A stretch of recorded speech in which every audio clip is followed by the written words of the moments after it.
when I say provided, it's not just financial, it is also being provided with protection.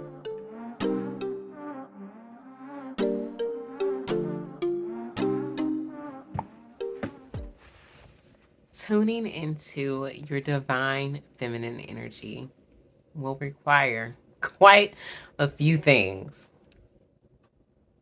One of the things that you are going to want to release is that hyper masculinity where you are an independent woman, you don't need no man, and wanting to control everything, the way in which things work, the time that you do something, the way in which someone gives you things, all of that is very masculine and off putting. It is not magnetizing at all. Well, not to a masculine man. Now, if you are looking for someone that wants to be provided for or who wants 50-50, keep doing your thing, girl. You got it. You got it.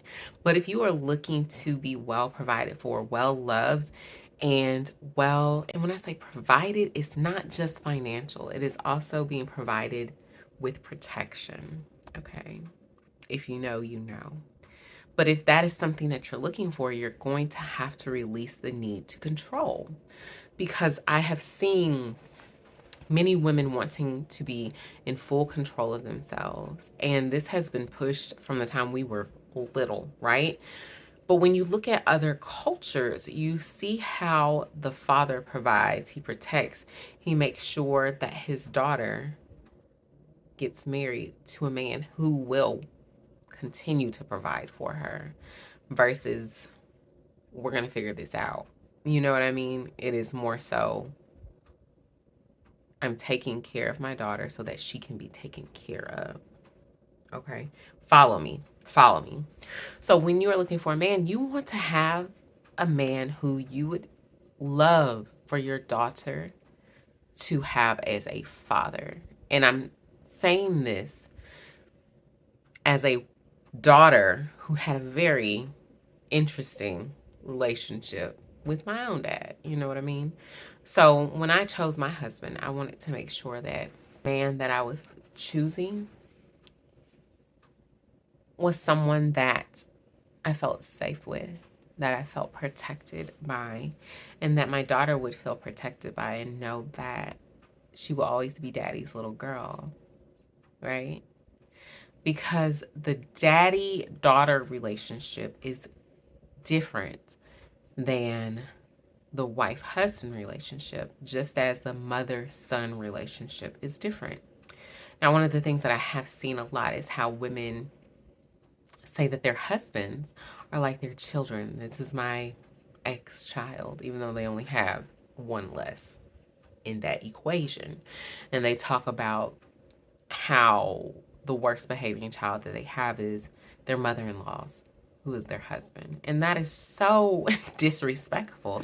I understand that it is a joke, but I've always, since a child, understood that a lot of jokes are deeply rooted in pain, right? Because everything is on a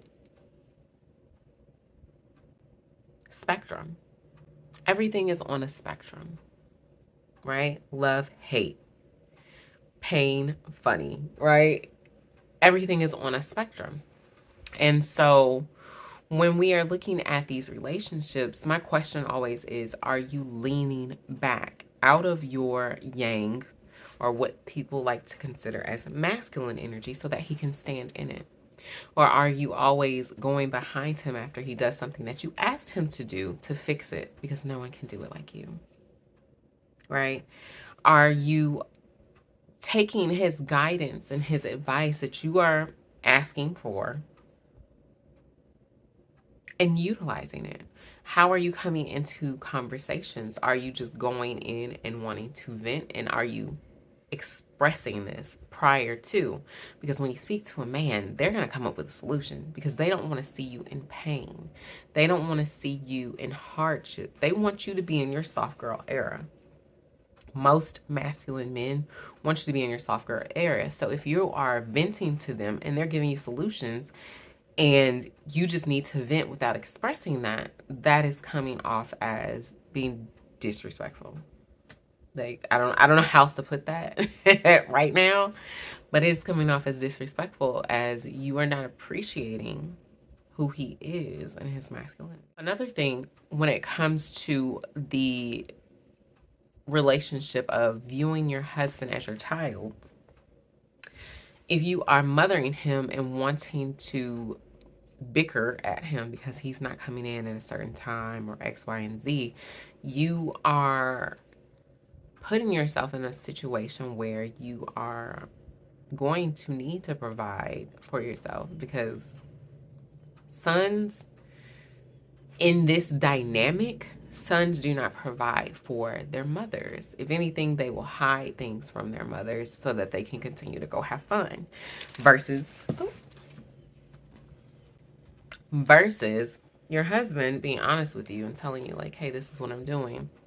And him expecting you to be in your queen era, wanting to enjoy him enjoying whatever it is that he's doing, having a good time. Right? So allowing yourself to release the need to control, because I don't need to control you. If anything, I need to control myself. Okay. And that is truly magnetizing. And so for a lot of women, married or single, it is literally pouring into yourself consistently, so that you can pour from your overflow. You can't pour from your overflow if you are constantly worried about someone. You cannot pour from your overflow if you are constantly burnt out from doing all the things. You cannot pour into anyone if you aren't pouring into yourself.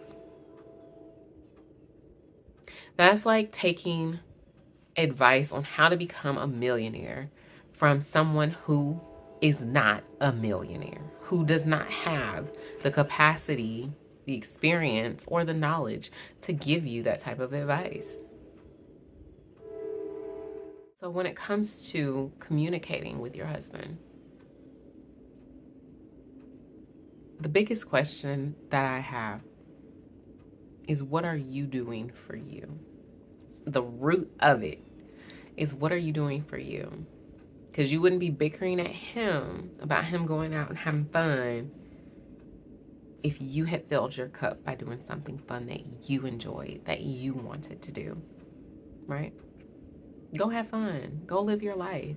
And if you need help with children and things like that, allow him the honor of taking care of the children if he's the father. Now, if he's not the father, then you got some situating to do, right? But if he is the father, give him the honor of taking care of the children that he helped you make. And go and have a good old time. All right, I love you.